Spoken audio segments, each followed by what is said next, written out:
Mis padres irrumpieron en mi cabaña con 20 parientes para celebrar el 4 de julio.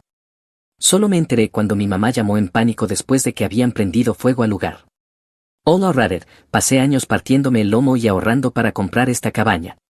Ni siquiera se lo conté a mi familia. Resulta que se enteraron de todos modos y decidieron aparecer el 4 de julio con todo un grupo de familiares sin preguntarme. El desastre que ocurrió después, bueno, agarren palomitas porque esto va a ser un caos. Me llamo Hugo, tengo 30 años, soy hombre, soltero y aparentemente la decepción de la familia porque conduzco un camión en lugar de estar sentado en una oficina. Mi hermana mayor, Caroline, obtuvo su MBA financiado por mamá y papá. Mi hermana menor, Diana, tuvo su boda pagada, además del pago inicial de su primera casa. Yo recibí una tarjeta que decía estamos orgullosos de ti cuando obtuve mi licencia comercial de conducir. Hice las cuentas una vez, entre las dos, mis padres gastaron alrededor de $180,000 en educación, bodas, autos y rescates financieros.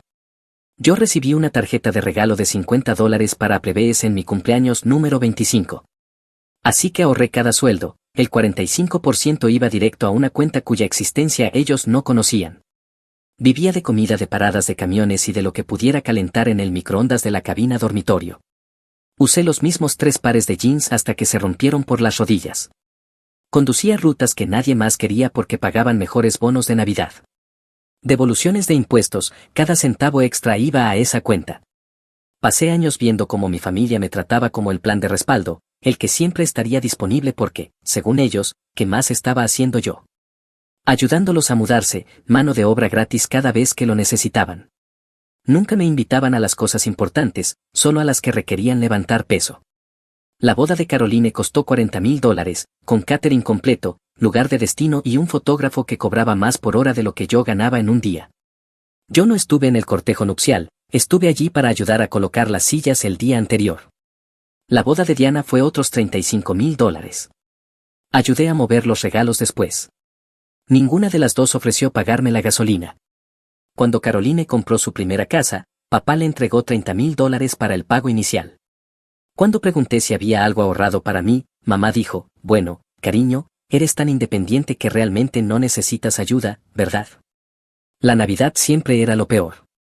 Caroline recibía bolsos de diseñador y joyas, Diana recibía efectivo y tarjetas de regalo por valor de cientos, y yo recibía un suéter de tarjeta y quizá una tarjeta de regalo de alguna cadena de paradas de camiones.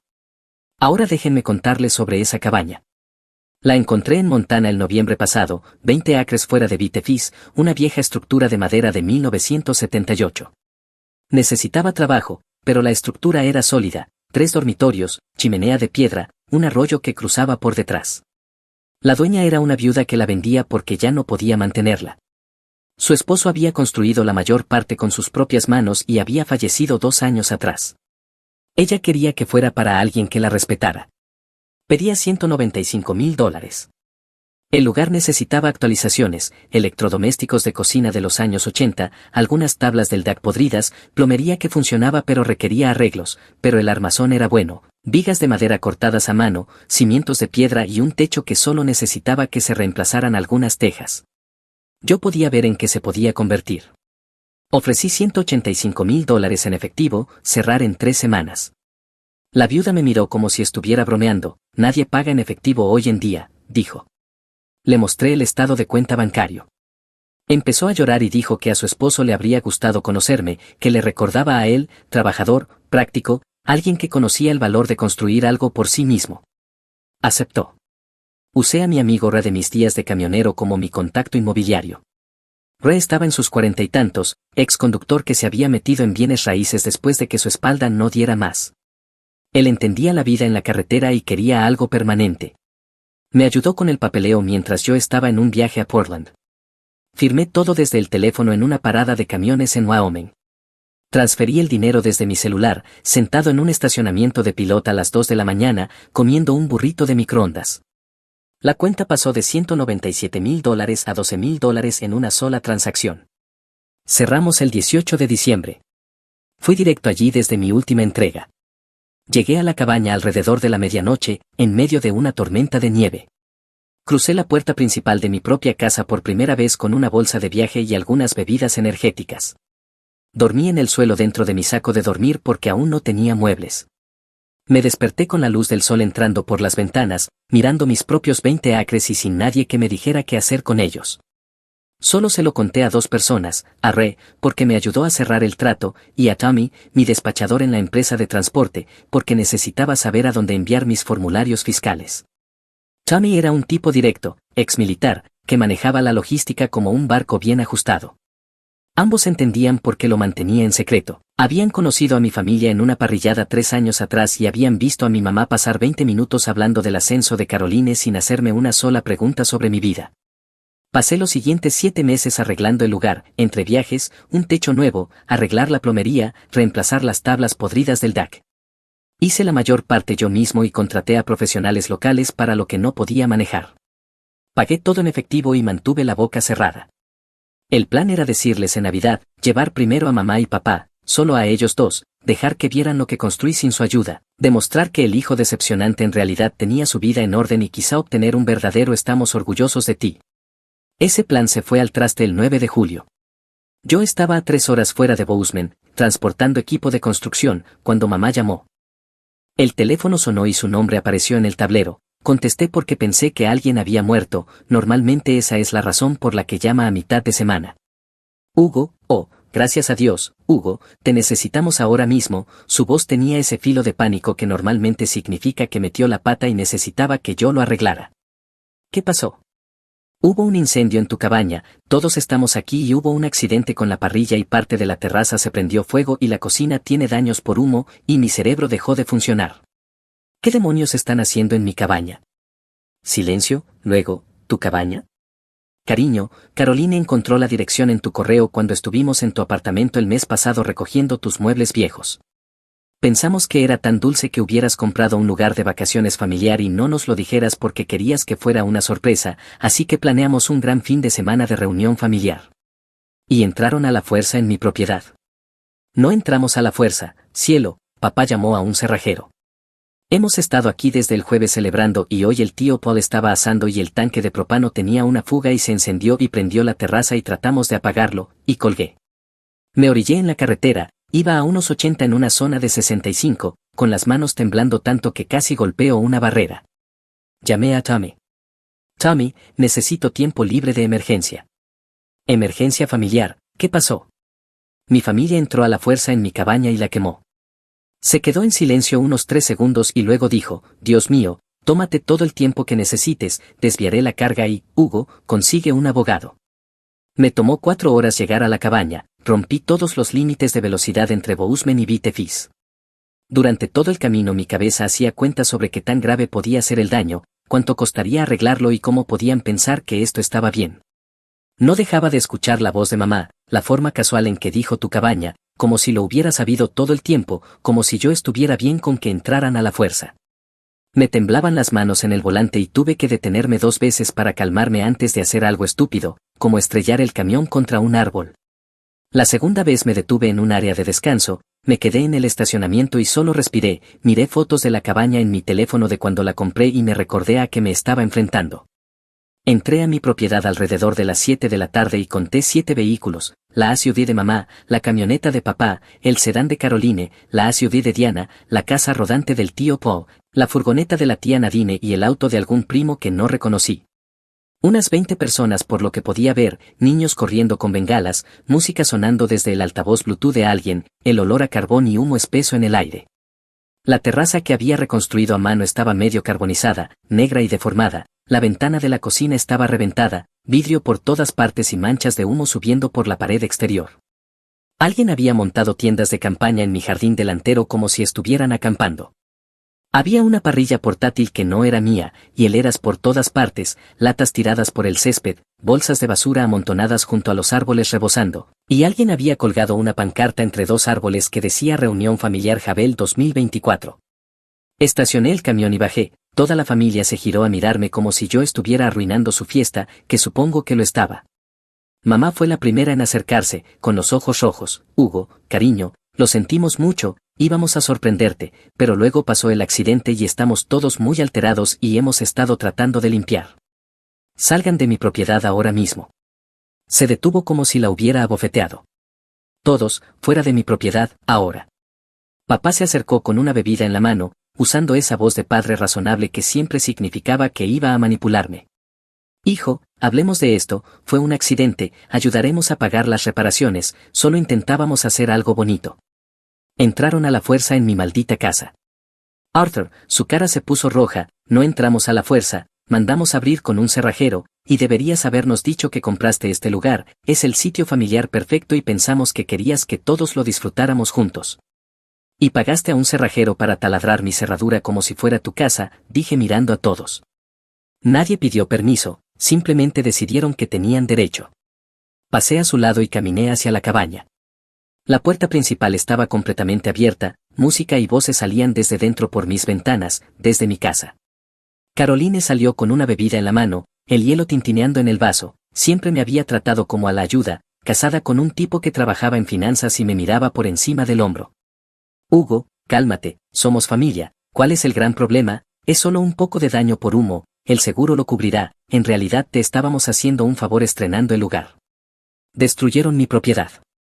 Por favor, no está destruida, deja de ser dramático, hemos tenido un fin de semana increíble y, sinceramente, pensamos que estarías feliz de que todos estuviéramos disfrutando la cabaña que compraste, en cambio estás siendo egoísta y arruinando lo que queda de nuestro tiempo en familia.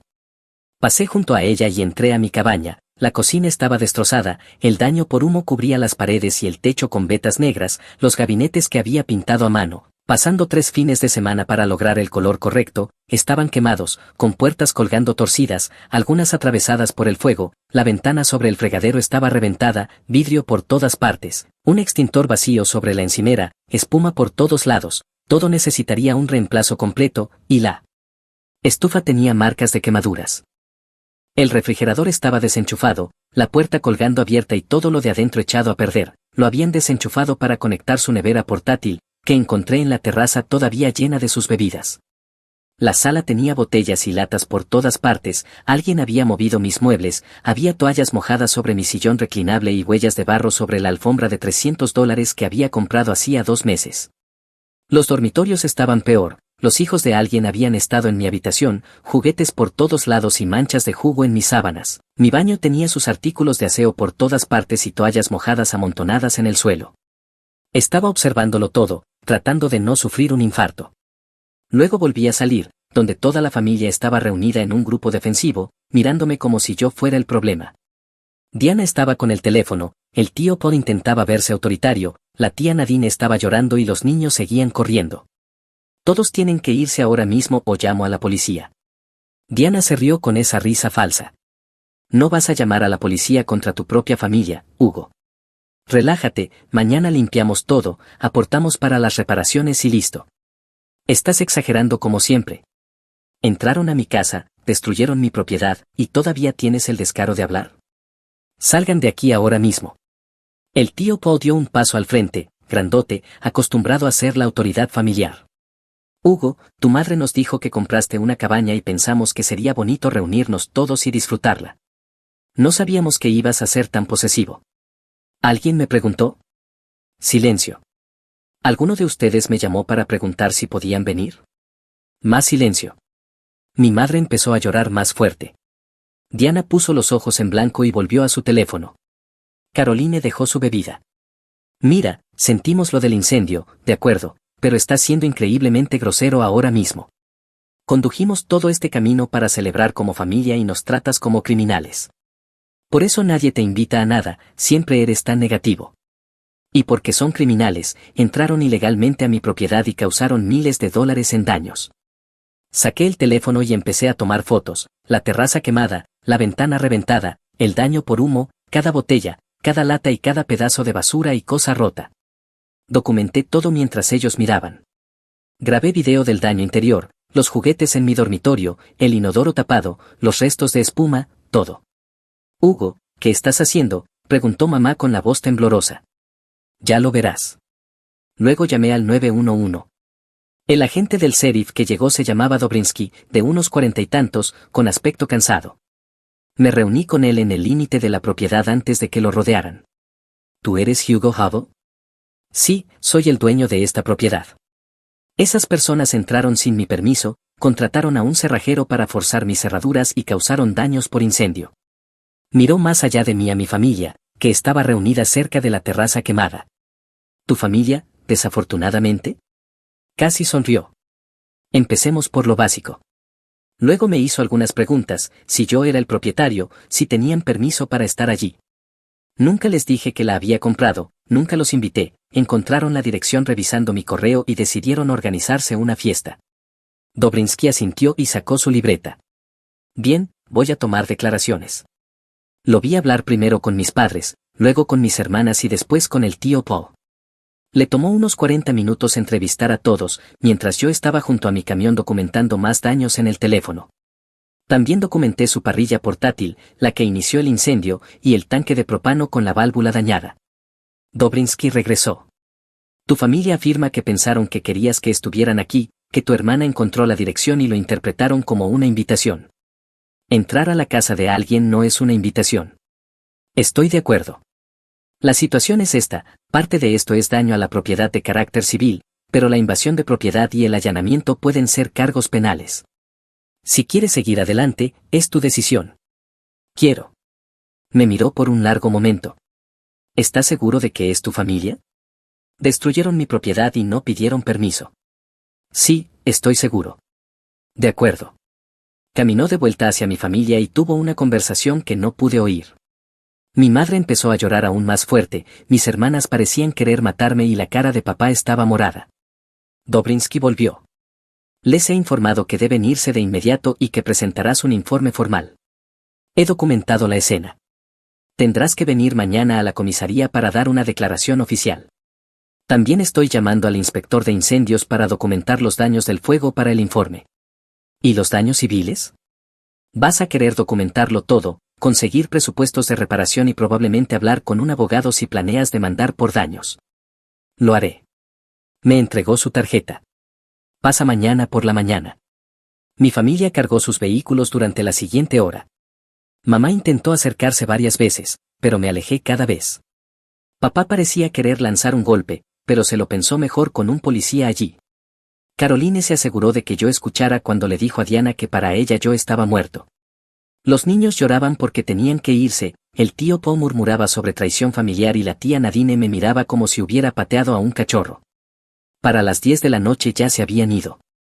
Dobrinsky fue el último en irse, junto con el inspector de incendios, que documentó los daños de la terraza y la cocina.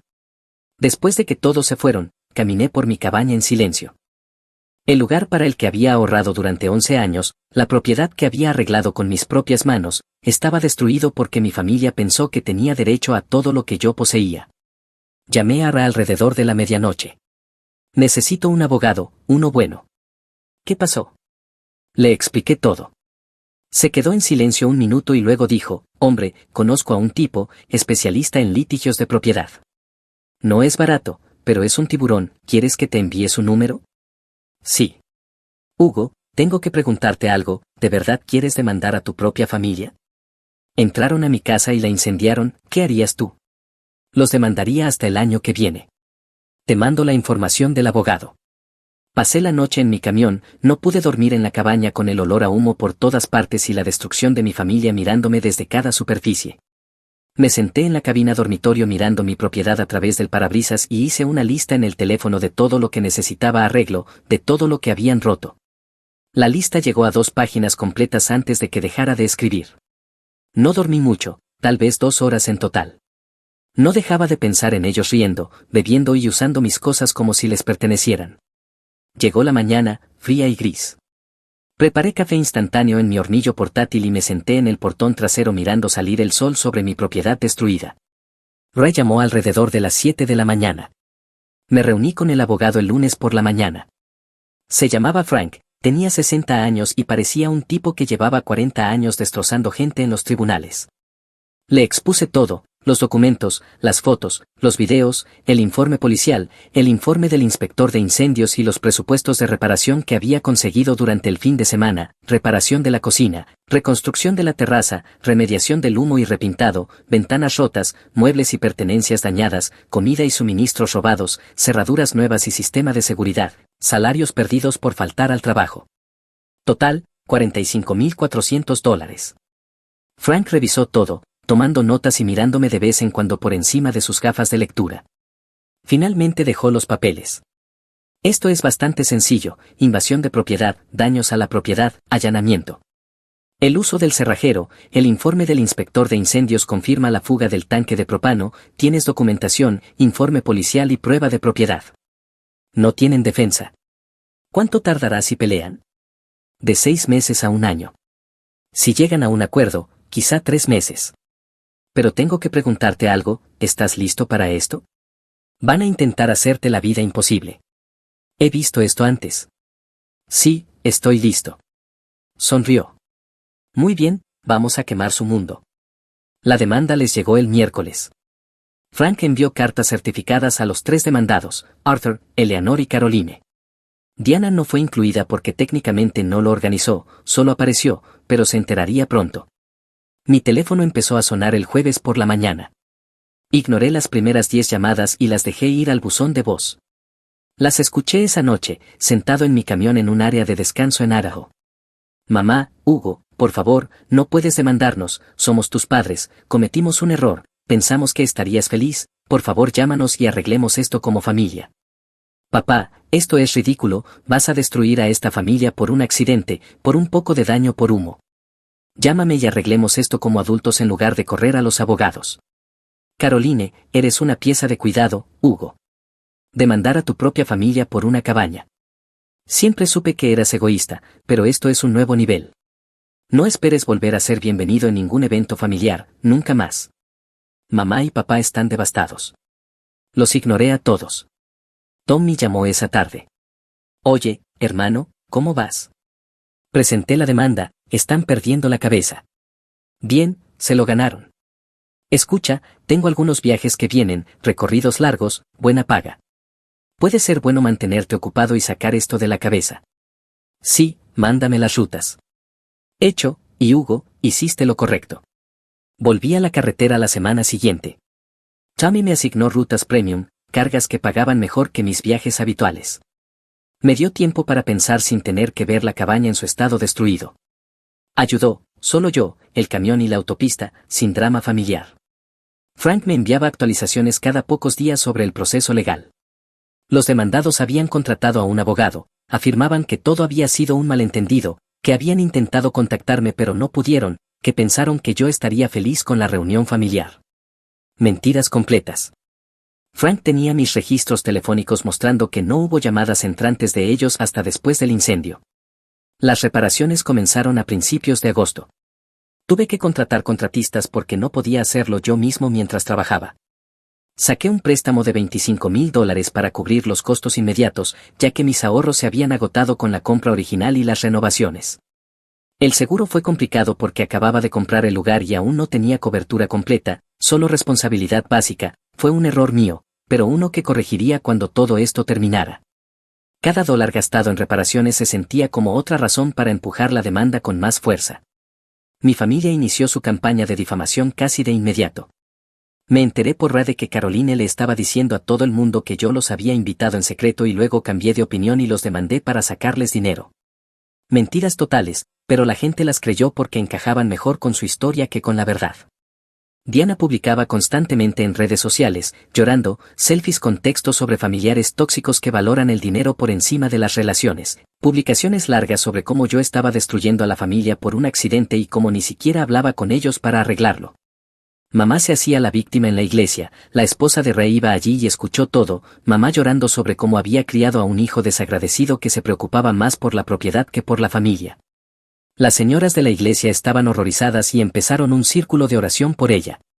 Papá contaba su versión en el club de veteranos y recibió mucho apoyo hasta que alguien preguntó por qué no habían pedido permiso primero. Esa pregunta no cayó bien y se fue temprano.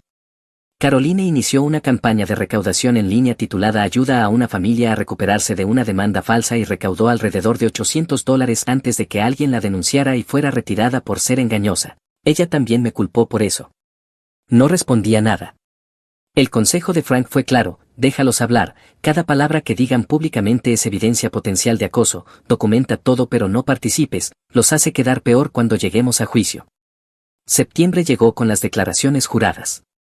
Tuve que sentarme en la oficina de Frank mientras el abogado de la defensa, un tipo llamado Miles que parecía recién salido de la Facultad de Derecho, me hacía preguntas oficiales, si tenía una buena relación con mis padres, si había habido disputas previas, porque no les conté sobre la cabaña, si no estaba siendo vengativo.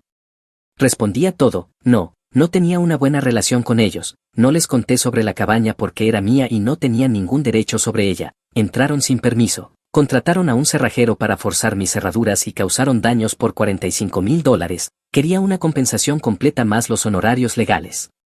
El abogado defensor intentó pintarme como vengativo y codicioso, preguntó si guardaba rencor por la ayuda financiera que recibieron mis hermanas, si esto realmente trataba de la cabaña o de problemas familiares más profundos. Frank objetó la mitad de las preguntas y el juez sostuvo la mayoría de las objeciones, pero la insinuación era clara, iban a intentar hacerme quedar como el villano que destruyó a la familia por daños materiales. Mis padres también tuvieron que declarar y después Frank me contó que les fue mal, Arthur admitió que nunca pidieron mi permiso, Eleanor admitió que encontraron la dirección revisando mi correo sin preguntar, Caroline admitió que ella organizó todo y contrató al cerrajero para abrir mi cabaña. Frank me llamó en octubre, querían llegar a un acuerdo. Le pregunté por cuánto. El monto completo de los daños más mis honorarios legales, $52,000 en total. Tómalo, dijo. Pregunté si estaba seguro, que quizá podríamos conseguir más en juicio por angustia emocional y daños punitivos. Le dije que quería que se terminara, que aceptara el acuerdo. Decisión inteligente, respondió. Redactó los términos y además me recomendó solicitar una orden de alejamiento contra los 3 demandados. Le dije que lo hiciera. El acuerdo se concretó en noviembre mediante transferencia bancaria directa a mi cuenta un miércoles por la mañana mientras transportaba una carga por Nebraska. Pagué de inmediato el préstamo para las reparaciones, cubrí los honorarios de Frank y me quedaron $16,600. Puse la mitad en la actualización del sistema de seguridad que ya tenía planeada y ahorré el resto. Cámaras, sensores de movimiento y un sistema de alarma conectado directamente a mi teléfono y al departamento del sheriff. Frank me ayudó a solicitar una orden de protección contra los 3 demandados y una semana después el juez la firmó, una orden de 3 años contra Arthur, Eleanor y Caroline.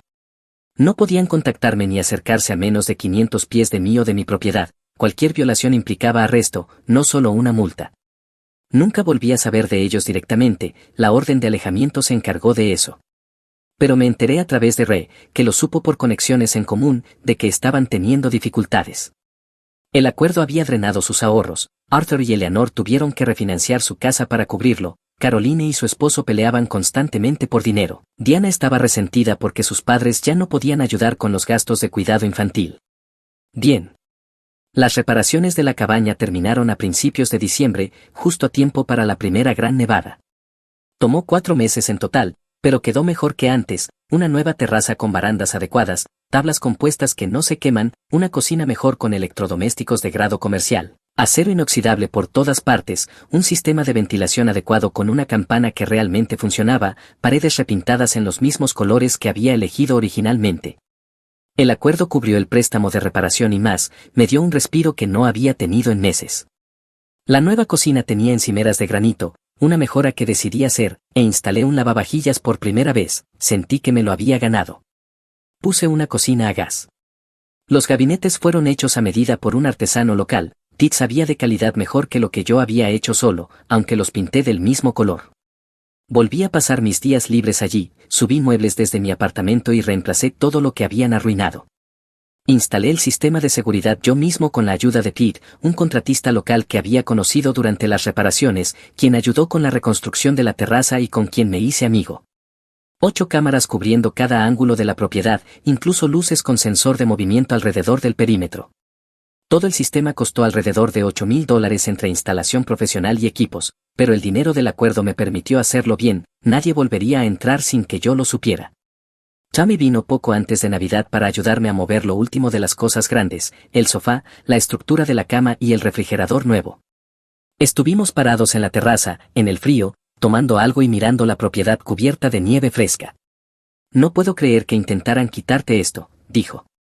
Intentaron y fallaron, respondí. Escuché por ahí que tu viejo tuvo que agarrar trabajos extra para cubrir el acuerdo.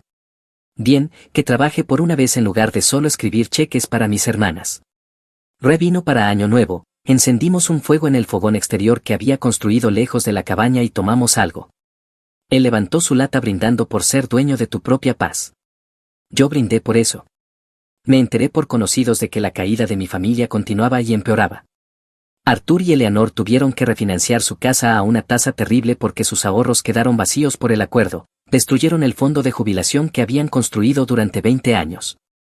Tuvieron que cancelar el crucero que habían planeado para su 35º aniversario, no podían mantener el estilo de vida al que estaban acostumbrados y tuvieron que abandonar su membresía del club de campo. Caroline y su esposo se separaron oficialmente en enero, el estrés financiero fue parte del problema, pero él también estaba furioso porque ella había organizado toda la invasión de la cabaña y sentía que lo había arrastrado a su desastre. Ella se mudó de nuevo con mis padres, lo cual seguramente estaba funcionando de maravilla para todos. Escuché que dormía en su habitación de la infancia, a los 34 años, amarga y enojada, publicando frases pasivo-agresivas en redes sociales. El Instagram de Diana pasó de contenido de vida perfecta a publicaciones pasivo-agresivas sobre traición familiar y dificultades financieras. Su esposo estaba furioso porque sus padres ya no podían ayudar con su segundo hijo como habían prometido. Contaban con ese cuidado infantil gratuito y habían hecho su presupuesto en base a eso, ahora estaban desesperados buscando guardería que no podían pagar. Las grietas en su matrimonio perfecto empezaron a notarse, sus publicaciones se volvieron más oscuras y desesperadas, con menos seguidores interactuando. El tío Po culpó a mis padres por todo, dijo que lo arrastraron al problema al invitarlo a la cabaña de Hugo sin verificar si yo siquiera sabía de ello, dejó de hablarles. La tía Nadine seguía llorando por tener que pagar su parte de los honorarios legales. Un primo empezó el rumor de que yo en realidad era rico y solo quería arruinar a la familia por diversión. Escuché que Caroline decía que yo había destruido a la familia, que era vengativo y cruel, que me importaba más el dinero que las relaciones. ¿Qué hable? Yo tenía mi cabaña y mis ahorros ya se estaban recuperando, ella tenía deudas, un matrimonio fracasado y tenía que vivir con nuestros padres a los 34 años. Prioridades distintas. Empecé a construir la vida que realmente quería. Conocía más locales gracias a Pete, tipos normales que no se preocupaban por el drama familiar ni esperaban favores. Pete me presentó a su equipo, hombres de la construcción con los que pasábamos el rato los fines de semana, que entendían que a veces solo necesitas un espacio que sea tuyo. Trabajábamos juntos en proyectos cuando yo estaba fuera de la carretera, abordando lo que hiciera falta. Construimos un cobertizo adecuado en la propiedad para guardar herramientas y equipo, nos tomó 3 fines de semana, pero lo hicimos bien, con cimientos adecuados y todo. Ampliamos la terraza para que rodeara parte de la cabaña, dándome más espacio para sentarme a ver los atardeceres. Instalamos un sistema generador de respaldo que podía alimentar toda la cabaña durante una semana si se iba la luz. Pete conocía a un electricista que me hizo un buen precio y realizó el trabajo limpio y conforme al código. Venía cuando yo estaba por allí y trabajábamos en el siguiente proyecto, me enseñó mejor carpintería, cómo hacer molduras de corona y esquinas a inglete correctamente. A cambio, yo lo ayudaba con trabajos extra cuando tenía tiempo, ganaba algo de dinero adicional que volvía directamente a mejoras de la cabaña. Pete entendió perfectamente el punto. A veces solo necesitas un lugar que sea tuyo, sin explicaciones ni obligaciones, exactamente eso. Marzo trajo las primeras señales de la primavera, la nieve derritiéndose, el arroyo corriendo alto y ruidoso, todo despertando. Me tomé una semana completa libre del trabajo y la pasé en la cabaña sin hacer nada productivo, leí libros que llevaba años queriendo leer, cociné comidas de verdad y no solo basura de paradas de camiones, asé filetes en la terraza nueva, preparé café fresco cada mañana, me senté afuera en el frío viendo salir el sol sobre las montañas, fui a pescar al arroyo, atrapé algunas truchas, nada enorme, pero lo suficientemente grandes para comerlas, las freí en la sartén con mantequilla y ajo y melaz. Comí mientras miraba el atardecer. Se sentía merecido, todo allí arriba se sentía merecido ahora. Pensé en donde estaba un año antes, en todo lo que había pasado, la invasión, el incendio, la demanda, todo, y me sentí bien con cada decisión que había tomado. Sin drama familiar, sin obligaciones, solo yo y la vida que había construido y defendido. 5 meses después del acuerdo, un martes por la tarde a finales de abril, estaba aplicando tinte a la nueva terraza cuando un coche subió por mi camino de entrada. La reja estaba abierta porque esperaba una entrega de madera. Reconocí el coche de inmediato, la SUV blanca de Diana. El sistema de seguridad me alertó antes de que llegara a la mitad del camino. Revisé la cámara en el teléfono, estaba sola, sin niños, y se veía agotada. Dejé el pincel y caminé a encontrarla en la parte alta del camino. Se bajó despacio. Hugo, ¿podemos hablar? Necesitas irte ahora, por favor. Solo 5 minutos, conduje 3 horas para llegar aquí. Necesito ayuda, Hugo. Hay una orden de alejamiento contra mamá, papá y Caroline, tú no estás incluida, pero sigues entrando sin permiso a mi propiedad. Te lo pido una vez, vete. Empezó a llorar, lágrimas reales que parecían llevar meses acumulándose. Hugo, estoy desesperada. Mamá y papá ya no ayudan, no pueden permitírselo. Caroline apenas me habla porque me culpa por no haberte detenido con la demanda, mi esposo y yo nos estamos ahogando. Las facturas médicas del segundo hijo nos están aplastando, el pago de la casa va con 3 meses de retraso y solo necesito dinero, $20,000, te los devolveré, lo juro. Estamos a punto de perder la casa y mi esposo habla de divorcio, no sé qué más hacer. Deberías haber pensado en eso antes de invadir mi propiedad. No fue culpa mía, yo solo fui, no lo organicé, no contraté al cerrajero. Todos sabían y ninguno pidió permiso, simplemente asumieron que podían tomar lo que quisieran de mí porque así siempre había sido. Se limpió la cara con la manga dejando una marca húmeda. Lo entiendo, está bien, la cagamos, no debimos venir sin preguntar, pero esto es diferente, soy tu hermana, te lo ruego, mis hijos necesitan. Tus hijos necesitan padres que asuman responsabilidades en lugar de esperar siempre limosnas, ¿sabes qué estaba haciendo yo a tu edad? Viviendo en un camión y ahorrando cada dólar, trabajando rutas que nadie más quería, comiendo basura para poder construir algo. Y tú tuviste una boda, un pago inicial para una casa, cuidado infantil gratis de mamá y papá, y aún así no puedes hacerlo funcionar. Su expresión pasó de desesperación a ira, la máscara cayéndose. ¿De verdad vas a dejar que tu sobrina y tu sobrino sufran porque guardas rencor? Voy a dejar que resuelvas tus propios problemas, como yo tuve que resolver los míos. 11 años siendo tratado como la decepción de la familia mientras a ti te daban todo en bandeja, y cuando por fin construí algo para mí, pensaste que podías simplemente quitármelo. Fue un error, fue derecho mal entendido. Ahora te voy a pedir una vez más que salgas de mi propiedad, después de eso voy a llamar a la gente de Brinsky y hacer que te retiren por allanamiento. Se quedó allí temblando, respirando con dificultad. No eres el hermano que yo conocía. Nunca me conociste, solo conocías la versión que te era útil. Tienes 30 segundos para subirte a tu coche. Empecé a contar en voz alta. A los 15 segundos lo entendió, prácticamente corrió hacia su SUV, con las manos temblando al encender el motor. Se quedó sentada un segundo, como si fuera a decir algo más. Saqué el teléfono y mostré el número de Debrinsky para que lo viera. Salió a toda velocidad, levantando grava, las ruedas patinando. La reja se cerró automáticamente detrás de ella. Observé cómo el polvo se asentaba en el camino y luego volvía a aplicar el tinte en la terraza, la madera necesitaba 3 capas y había que hacerlo bien. Pete llegó 1 hora después con la madera para ampliar el cobertizo, notó las marcas frescas de neumáticos. ¿Alguien se fue con prisa? Mi hermana apareció pidiendo dinero. ¿Qué le dijiste? Le di 30 segundos para irse antes de llamar al sheriff. Asintió y agarró sus herramientas. Bien, algunas personas necesitan aprender que las consecuencias existen. Trabajamos hasta el atardecer construyendo algo que iba a durar. Cuando terminamos, abrió 2 refrescos de su nevera portátil y nos sentamos en la terraza nueva viendo cómo la luz se desvanecía sobre las montañas. Este es un buen lugar, dijo Pete. Vale la pena protegerlo. Sí, lo vale. La cabaña estuvo tranquila esa noche, solo el sonido del arroyo crecido por el deshielo, el viento entre los pinos y el crujido de las tablas nuevas acomodándose. Mi teléfono vibró, un mensaje de Tommy. Tengo una ruta premium para ti la próxima semana si la quieres, de Portland a Boston, paga excelente. Respondí, voy, mándame los detalles. Dormí esa noche mejor de lo que lo había hecho en años. La vida era buena, tenía mi paz, tenía mi propiedad y tenía la satisfacción de saber que había ganado. Eso era suficiente. Si disfrutaste este video, por favor dale al botón de suscribirse, realmente ayuda al canal y nos permite traerte más y mejores historias. Gracias. En la víspera de Año Nuevo, mis padres rechazaron mi propuesta diciendo que no merecía llevar el apellido de la familia y que mi hermano debía casarse primero, así que corté relación con ellos y seguí adelante, hasta que años después una confesión en un hospital reveló por qué solo me habían mantenido con vida. All Rated, al crecer, mis padres dejaron bastante claro que yo era el hijo de respaldo. No luché contra eso, simplemente construí mi propia vida y me alejé. Pensé que eso sería el final, pero resulta que ellos tenían otros planes. Antes de entrar en todo eso, necesito empezar desde el principio. Me llamo Joy, tengo 23 años.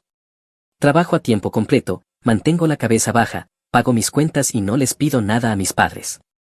Tengo un hermano gemelo idéntico llamado Ross, idéntico solo en el papel, porque únicamente nuestros rostros coincidían.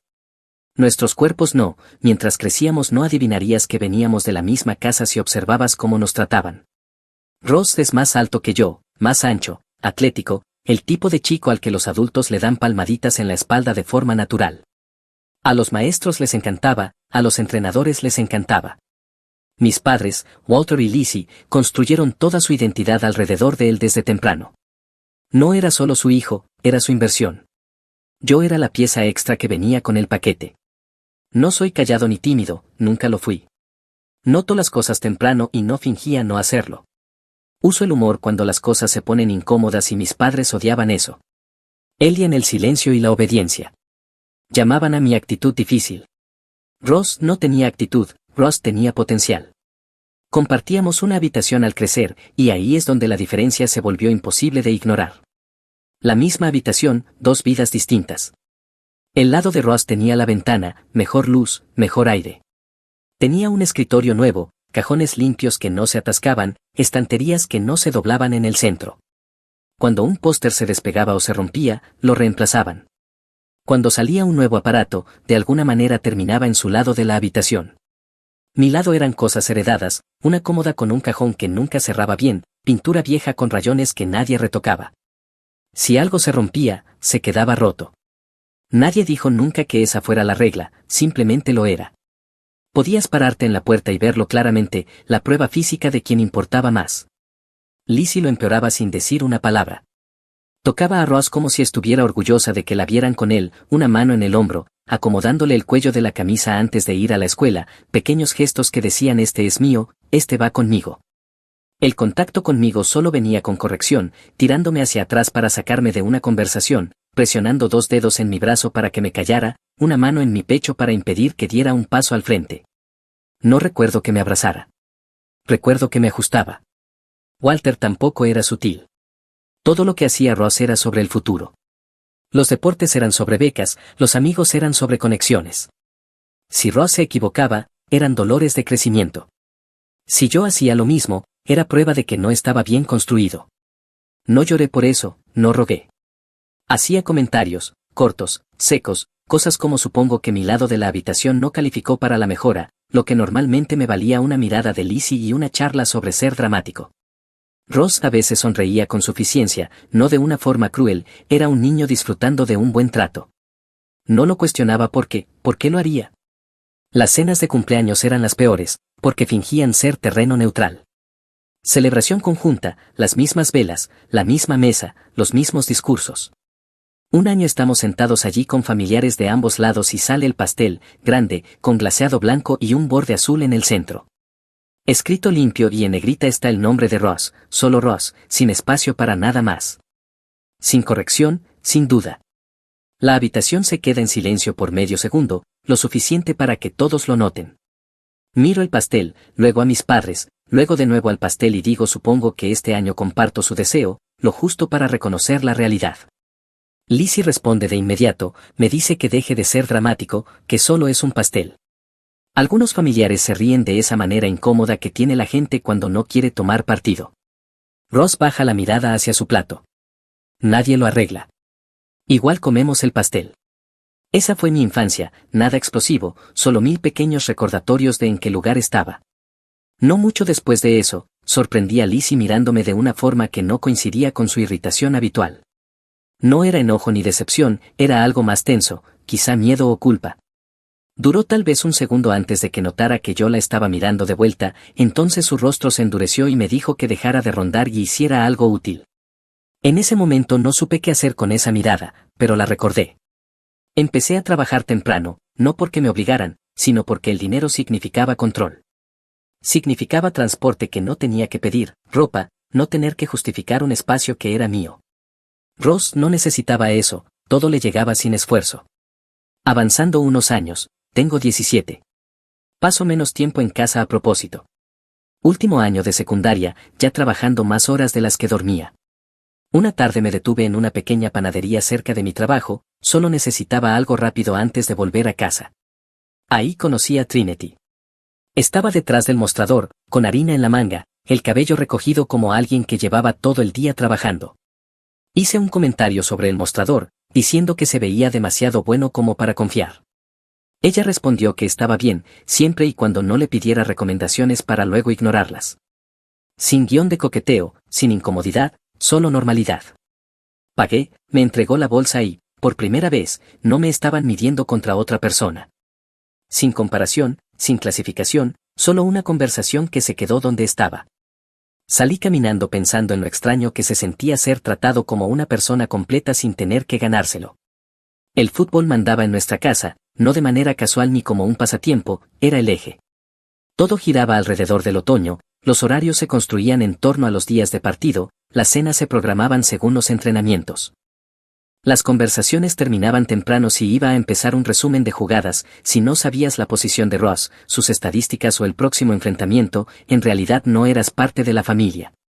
Ross jugaba de linebacker, un chico grande, rápido, ruidoso en el campo. A los entrenadores les encantaba y Walter vivía para eso. Aprendió las reglas tarde y luego actuó como si hubiera inventado el deporte. Cada victoria era prueba de que estaba haciendo algo bien como padre, cada derrota era culpa del árbitro o de una mala decisión. Vestía la ropa del equipo como si fuera un uniforme y se presentaba como el papá de Ross más a menudo de lo que usaba su propio nombre. A Ross nunca le faltó apoyo, tacos nuevos cada temporada, campamentos extra en verano, sesiones privadas.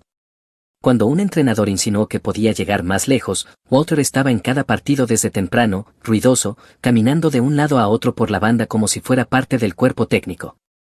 Lizzie preparaba bocadillos para todo el equipo y se aseguraba de que el jersey de Ross estuviera impecable. Elogiaban el esfuerzo, la dureza, el liderazgo, palabras que parecían aplicarse solo a un hijo. Yo no jugaba fútbol, lo intenté una vez, me empujaron a una posición que no me importaba y entendí rápido que el deporte en sí no era el punto, la atención sí lo era. Renuncié sin hacer una escena, eso no significó que dejara de entrenar. Corría por las mañanas antes de la escuela, levantaba pesas en un gimnasio barato después del trabajo, aprendí disciplina sin público.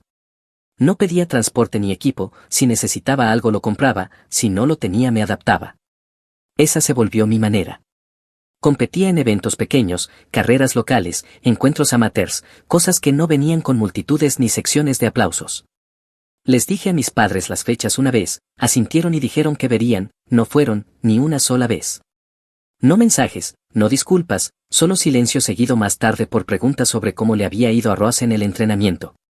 La diferencia no era sutil, cuando Ross jugaba la casa vibraba, cuando yo tenía algo en marcha la casa seguía igual.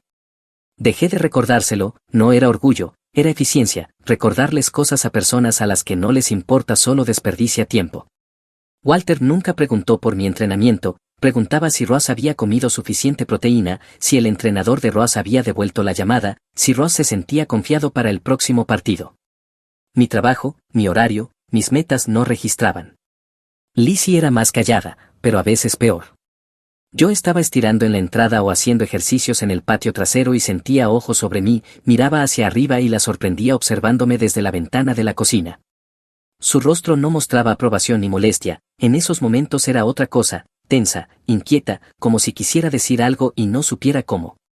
En el segundo en que yo lo notaba, se daba la vuelta o me gritaba que dejara de hacer agujeros en el césped. Un sábado tenía un evento del que Trinity sabía, me lo había preguntado antes en la semana, de forma casual, como si no fuera gran cosa. Le dije que no tenía que ir, igual apareció, se sentó en las gradas con un café y miró. Las tribunas estaban vacías, sin Walter caminando de un lado a otro, sin Lizzie tomando fotos, solo ella, algunos desconocidos y el sonido de las zapatillas sobre el pavimento. Después caminamos de regreso al auto, no dijo nada de inmediato, luego preguntó si siempre se saltaban estas cosas. Me encogí de hombros, el mismo gesto que había perfeccionado con los años, están ocupados. Ella no discutió, no consoló, solo asintió, como si entendiera exactamente lo que significaba ocupados en ese contexto. Eso era lo de ella, notaba patrones y no fingía no verlos. De vuelta en casa Ross entró hablando del entrenamiento, Walter escuchó, Lizzie hizo preguntas, yo fui a mi habitación y estiré en silencio. No resentía a Ross por eso, resentía las reglas de la casa. El deporte allí no era trabajo en equipo ni crecimiento, era moneda, estatus, prueba. Así que seguí entrenando sin testigos, me hice más fuerte sin elogios.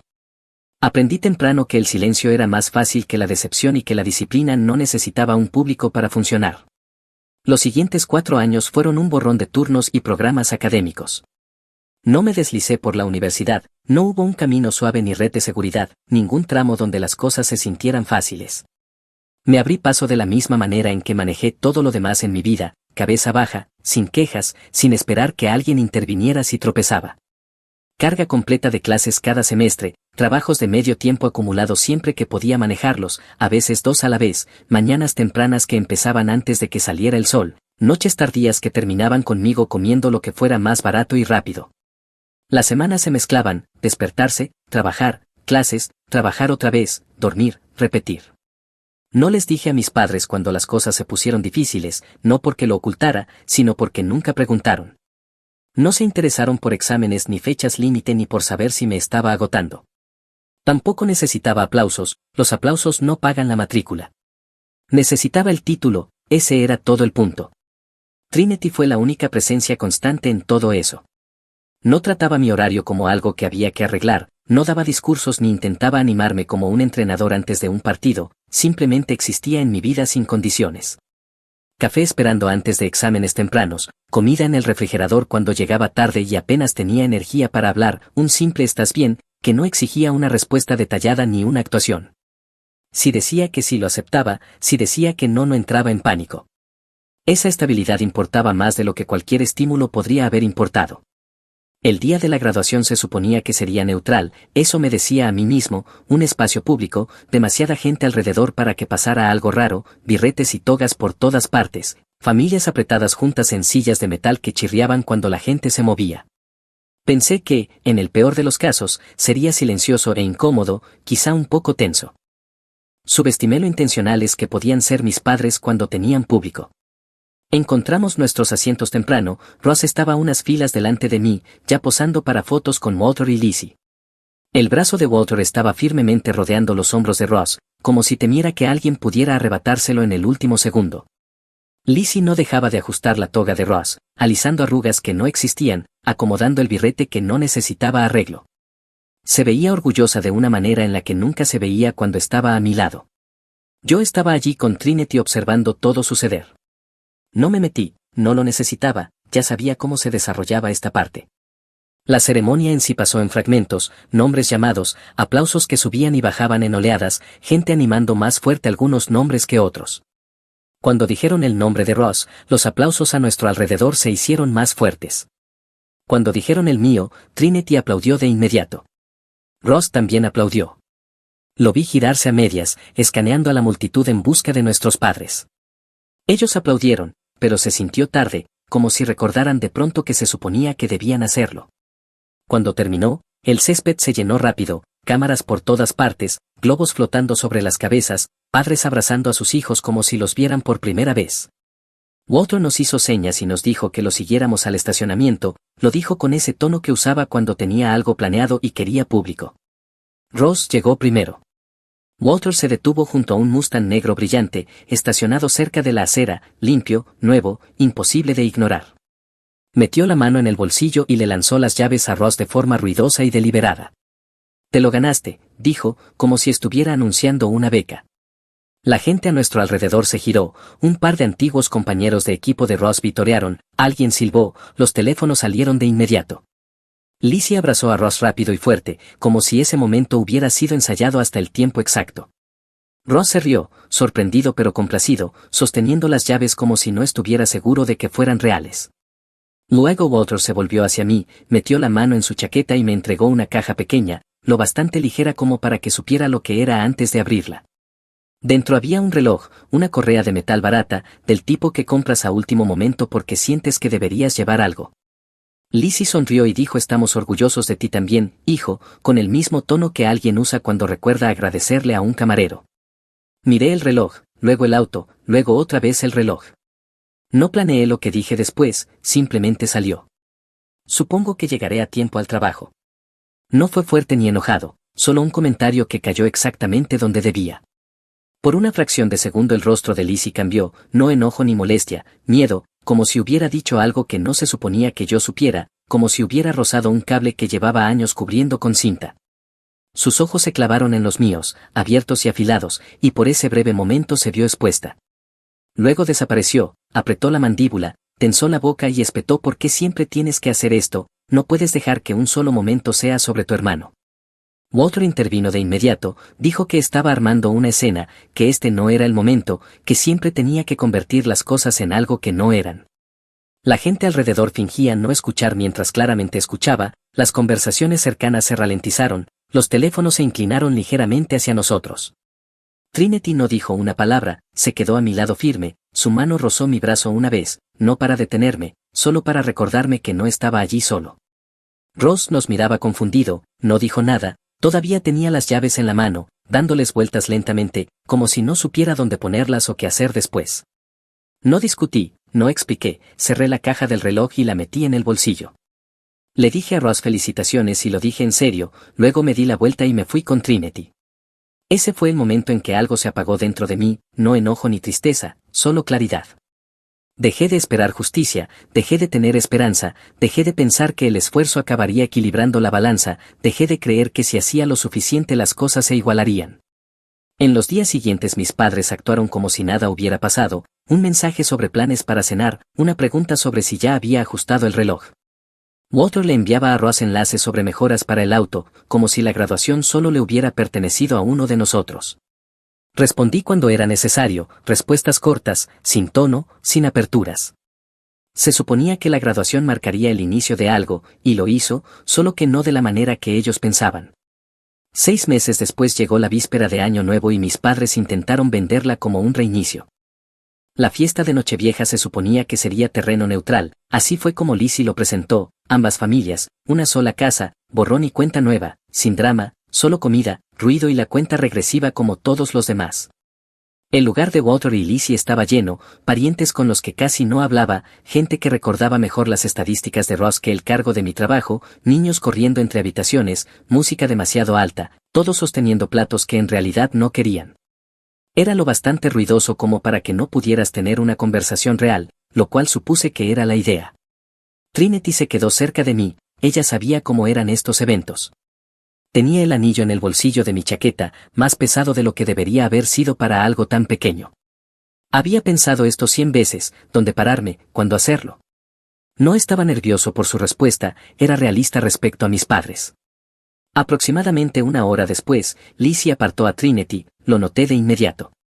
Lizzie no preguntó, simplemente se inclinó con la mano en el codo de Trinity, guiándola hacia la cocina como si no fuera nada. Yo me quedé donde estaba y observé a Ross hablar con un tío sobre trabajo.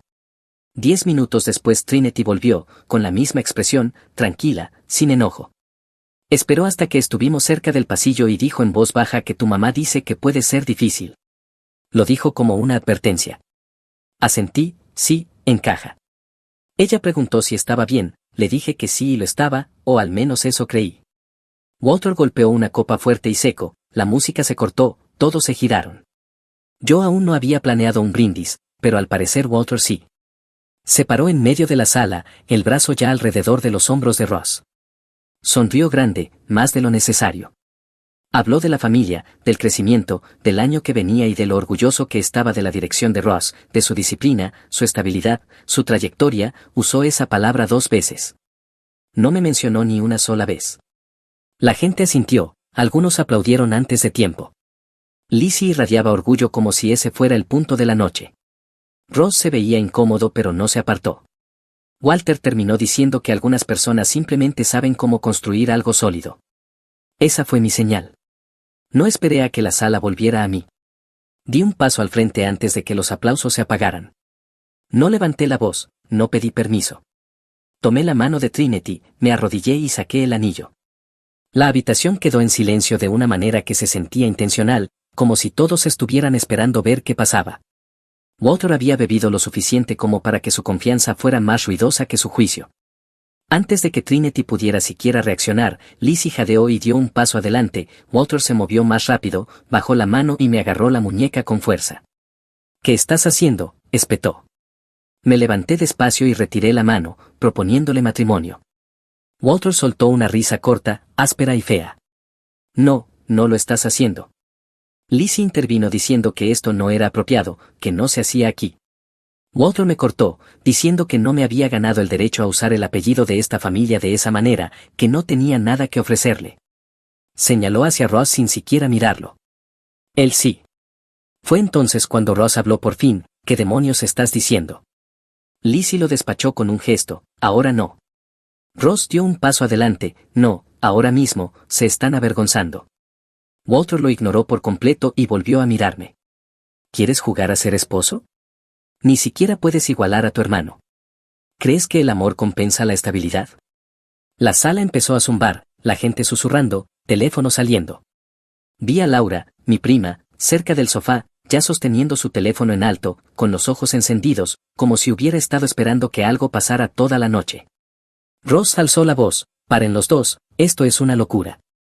Lizzie le respondió de golpe, no tome su lado, yo estoy tomando el lado correcto. Ross dijo que estaban fuera de lugar. Walter le dijo que se callara, que estaba siendo irrespetuoso, que yo estaba arruinando la noche. Miré a Trinity, no se había movido, estaba tranquila de una manera que hacía que todo lo demás pareciera ridículo. Dije una sola frase, nos vamos. No esperé respuesta. Tomé la mano de Trinity y salimos. Detrás de nosotros las voces se superponían, Lizzie gritando, Walter exigiendo que alguien nos detuviera, Ross discutiendo, Laura grabándolo todo. Para cuando llegamos a casa, mi teléfono ya se estaba iluminando. Laura había publicado el video como un reel, con un texto sobre drama familiar y un emoji riéndose. Se propagó más rápido de lo que esperaba. Los comentarios se acumularon, gente señalando a mis padres por nombre, preguntando por qué humillarían así a su hijo. Walter y Lizzie perdieron el control en línea, respondieron con comentarios largos acusándome de abandonarlos, de traicionar a la familia, pintándose como padres destrozados cuyo hijo se volvió contra ellos públicamente. El chat familiar explotó, tías, tíos, primos opinando, algunos diciéndome que debía disculparme, otros diciendo que ambos lados estaban mal, unos pocos fingiendo que no veían nada malo en absoluto. No respondí, no me defendí. Salí del chat, bloqueé números, cambié configuraciones. Al final de la noche, mi teléfono estaba en silencio. Ese fue el comienzo del contacto cero. No anuncié que cortaba contacto, no envié un mensaje final ni me expliqué, simplemente desaparecí. Cambié mi número y borré mi presencia en línea. Dejé una sola vía abierta solo para Ross, nadie más la tuvo. Configuré mi correo para que cualquier cosa de mis padres fuera directo a una carpeta que nunca abrí, no la revisé. El silencio no es dramático cuando es deliberado. La vida se volvió más silenciosa rápido, solo trabajo, entrenamiento, dormir, repetir. Tomé más horas, acepté un mejor puesto cuando surgió, empecé a tomar decisiones sin consultarlas con nadie que creyera que me poseía. Trinity se mantuvo firme en todo eso. No trató el no contacto como una crisis ni como una fase, no me presionó para hablar de mis padres y tampoco fingió que no existían. Si los mencionaba, escuchaba, si no, lo dejaba pasar. Eso importó más que cualquier consuelo. El caos se desvaneció y la rutina ocupó su lugar. Las mañanas siguieron siendo tempranas, el entrenamiento siguió constante, las noches se volvieron tranquilas por primera vez. Mi vida se sentía como mía, en lugar de reaccionar a las expectativas de otros. Unos meses después fuimos a casa de sus padres por su cumpleaños, nada elegante, cena en casa, pastel de un lugar local. Sus padres eran normales de una manera que todavía me descolocaba. Preguntaban por el trabajo, escuchaban las respuestas, sin comparaciones ni clasificaciones. Después de cenar, cuando todo se calmó y sus padres entraron a la cocina, le pedí a Trinity que saliera atrás conmigo. Sin público, sin brindis, sin interrupciones. No me arrodillé esta vez, simplemente le entregué el anillo y dije, todavía quiero esto, solo que sin una audiencia que me odie. Ella se rió una vez y luego dijo que sí, como si no fuera una pregunta. Eso fue todo, sin caos, sin comentarios, solo un momento limpio que no necesitaba ser defendido. No lo publicamos de inmediato, se lo dijimos a la gente que importaba y la vida siguió adelante sin ruido. Aproximadamente un año después me enteré del compromiso de Ross por accidente. Un compañero de trabajo mencionó haber visto algo en línea y preguntó si ese era mi hermano. Revisé una vez, una sola foto ya estaba circulando. Ross de pie junto a su prometida, sonriendo de una manera que se veía genuina. Al principio no vi ninguna invitación. No lo cuestioné, tenía sentido de alguna manera. No habíamos hablado mucho desde Nochevieja. Supuse que Ross había elegido su lado. Dolió, pero no lo suficiente como para reabrir nada. Ya había aceptado que la distancia era el precio de la paz. Una semana después Ross llamó. Casi no contesté, atendí por curiosidad, no por esperanza. Hola, dijo, sonaba tenso, eso era nuevo. Le dije que tenía 5 minutos. No discutió. Explicó por qué no me habían invitado a la fiesta de compromiso. Walter y Lizzie habían presionado fuerte, dijeron que invitarme enviaría el mensaje equivocado, que removería cosas, que desviaría la atención del momento de Ross. Lo enmarcaron como protección. Ross aceptó, no porque estuviera de acuerdo, sino porque se paralizó, la misma presión, los mismos hábitos, odiaba eso de sí mismo. Dijo que debería haberte llamado de inmediato. Lo dejé hablar. No suavizó nada, no lo excusó, se disculpó de forma clara y directa. Le creí. Le dije que yo había asumido lo peor y que esa parte era mía. Le dije que no estaba enojado, estaba cansado, hay una diferencia. Preguntó si podíamos vernos. Dije que sí, pero no en la casa de ninguno de los dos. Nos encontramos para tomar café, sin padres, sin ruido de fondo, solo 2 hombres adultos sentados frente a frente sin que nadie dirigiera la conversación. Ross habló más de lo que esperaba, sobre cómo el incidente de la propuesta abrió una grieta, sobre cómo ver a nuestros padres humillarme en público se sintió distinto a escucharlos hacerlo en privado, sobre cómo defenderme no le salió natural al principio y cuánto le molestó eso después. Pensé que la presión era normal, dijo, no me di cuenta de cuánto de ella me había pasado por completo. No descargué años de resentimiento, no lo necesitaba. No estaba pidiendo perdón por el pasado, estaba asumiendo responsabilidad por el presente. Le dije la verdad, nada de esto era su culpa. Él no diseñó las reglas, solo se benefició de ellas. Eso no lo convertía en el enemigo, lo hacía humano. Se le notó el alivio, como si hubiera estado sosteniendo algo pesado sin saber qué era. No nos abrazamos, nos dimos la mano. Eso se sintió correcto. Después de eso hablamos de vez en cuando, sin cercanía forzada, sin fingir que el pasado no existía, solo honestidad y espacio. Ahí fue cuando algo por fin se asentó en mí. Dejé de atar a Ross con nuestros padres en mi cabeza. Él no era la razón por la que crecí ignorado, él simplemente creció protegido. La vida se mantuvo tranquila, una tranquilidad buena. Trinity y yo avanzamos sin interferencias. Los planes siguieron siendo nuestros, las decisiones limpias. Por primera vez, mi futuro no competía con mi pasado. Mantuvimos la boda pequeña a propósito. Trinity y yo no queríamos una multitud que se sintiera como una obligación. Queríamos gente que nos conociera, no gente a la que hubiera que impresionar. La lista de invitados fue ajustada, amigos que llevaban suficiente tiempo como para conocer la versión real de nosotros. Sus padres, unos pocos familiares de ambos lados que no hacían preguntas raras. Ross, Laura. Eso fue todo. Walter y Lizzie no fueron invitados. No hubo debate sobre eso, ningún anuncio, ninguna explicación. Una invitación es un privilegio, no un derecho de nacimiento, y ellos lo habían perdido hacía mucho tiempo. El día en sí fue tranquilo, sin prisas. Trinity se veía relajada de una manera que hacía que todo lo demás se desvaneciera. Sus padres me trataron como si ya perteneciera allí. Sin discurso sobre el legado familiar, sin comentarios sobre lo que yo le debía a nadie. Ross llegó temprano, no lo hizo incómodo, no actuó como mediador. Me dio la mano, me dijo felicidades y dijo que Trinity se veía feliz. Lo dijo en serio, eso fue suficiente. La ceremonia fue simple, sin pausas dramáticas, sin votos largos que intentaran arreglar heridas viejas. Prometimos lo que importaba y seguimos adelante. Cuando terminó me sentí más ligero de lo que esperaba, no porque hubiera ganado algo, sino porque no tuve que defenderlo. No publicamos nada ese día. Los teléfonos se quedaron en los bolsillos, la noche terminó en silencio. Laura cambió eso unos días después. Publicó fotos de la boda, no de manera maliciosa ni amable tampoco, solo Laura haciendo lo que Laura siempre hace, colocándose en el centro del momento y dejando que el resto arda. Las publicaciones se difundieron rápido, la gente notó quién no estaba. Los comentarios empezaron a acumularse, siguieron las preguntas. Walter y Lizzie se enteraron por Instagram. Ahí fue cuando todo se volvió ruidoso. Su reacción no tuvo nada que ver con extrañarme, lo tuvo todo que ver con ser vistos. Los comentarios golpearon donde dolía. ¿Por qué no estuvieron en la boda de su hijo? ¿Qué clase de padres se pierden eso? Esta no es la primera vez, ¿verdad? Respondieron públicamente, respuestas largas, explicaciones defensivas, declaraciones vagas sobre límites y malentendidos. Lo plantearon como si los hubieran apartado, como si fueran víctimas de un hijo que se volvió frío. No funcionó. La gente recordaba el video de Nochevieja. Volvieron a aparecer capturas de pantalla, se republicaron clips. El nombre de Lizzie empezó a aparecer en hilos de comentarios junto a palabras con las que odiaba ser asociada.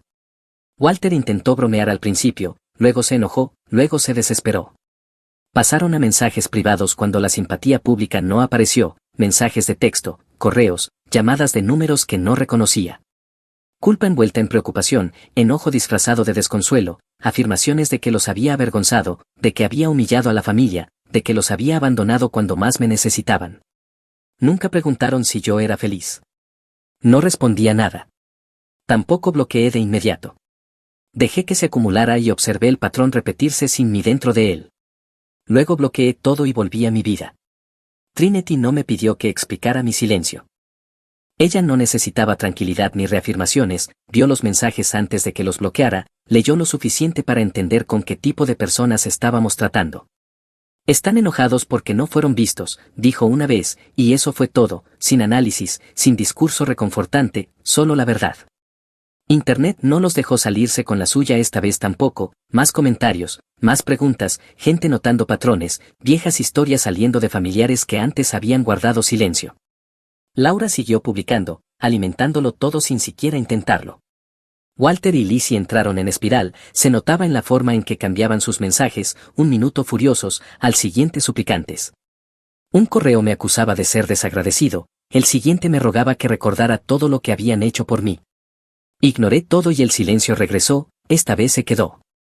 Unas noches después de que las cosas por fin se calmaron, mi teléfono sonó, apareció el nombre de Ross.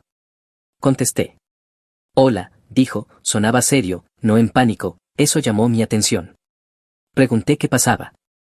Hizo una pausa de un segundo y luego dijo que era sobre mamá y papá, que algo había pasado, que papá quería hablar conmigo, que decía que era importante.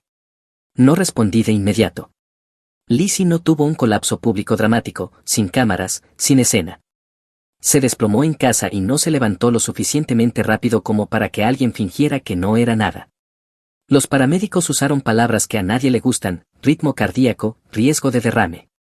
Observación durante la noche se convirtió en pruebas, las pruebas se convirtieron en ese tipo específico de silencio que solo ocurre cuando los médicos dejan de adivinar y empiezan a medir. Ella no me llamó directamente, le pidió a Ross que lo hiciera. Ross llamó tarde esa noche, su voz estaba firme, pero había algo debajo que no había escuchado antes, no pánico, espera.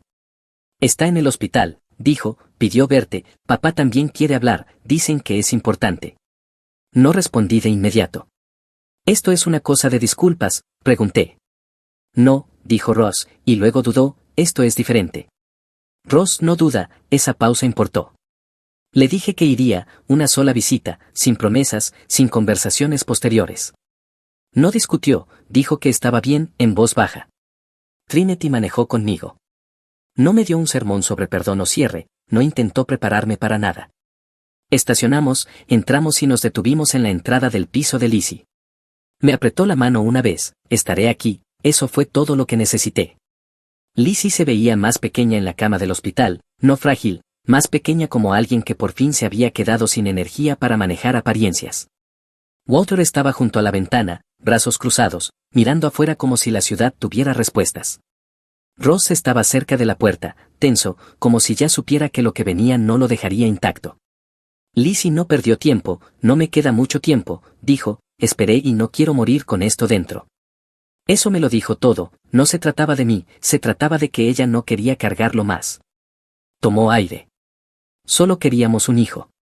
Walter no me miró, asintió. Ese siempre fue el plan, continuó Lizzie, un embarazo, un futuro, una vida que pudiéramos manejar. Ross frunció el ceño. ¿Qué estás diciendo? Cuando el médico confirmó que eran gemelos, dijo ella, entramos en pánico.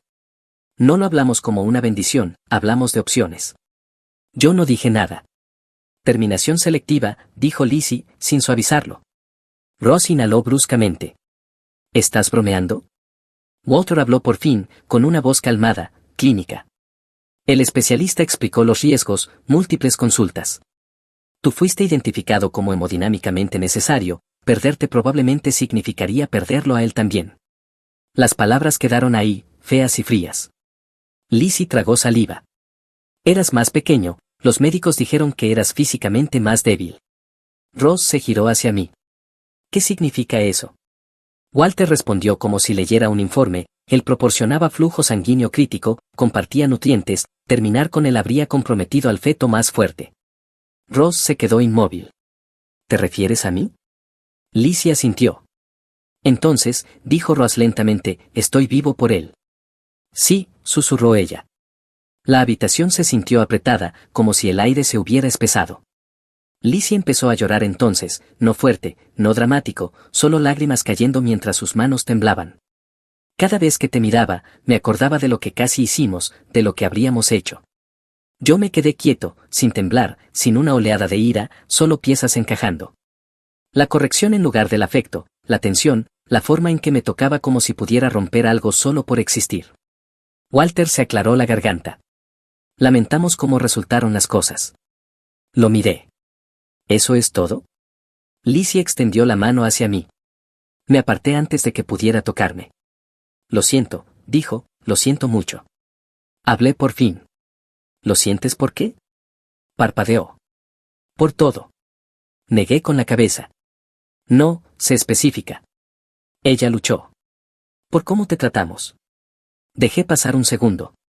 ¿Lo sientes por haber sido descubiertos, o porque Internet lo notó, o porque tuviste que decirlo en voz alta antes de que pasara algo peor? Walter respetó que eso no era justo. Me volví hacia él. Hace 5 minutos redujiste mi existencia a una función médica, no me hables de justo. Ross habló entonces, con la voz tensa. No lo sabía, lo juro, no lo sabía. Lo sé, dije, y lo decía en serio. Lizzie lloraba más fuerte ahora. No supe cómo amarte, dijo, tenía miedo de ti. Cada vez que te veía pensaba en lo que podría haber pasado. Esa fue la cosa más cercana a la honestidad que me había dado. No alcé la voz. No fui tu hijo difícil, dije, fui tu torniquete. Walter abrió la boca, no le dejé hablar. Y ahora el cordón está cortado. Nadie dijo nada después de eso, incluso las máquinas parecían más silenciosas. Di un paso atrás hacia la puerta. Ross parecía querer detenerme, decir algo significativo, arreglar algo que no se podía arreglar. Negué con la cabeza una vez. Lizzie susurró mi nombre. No respondí. Salí. Trinity se puso de pie en el segundo en que me vio.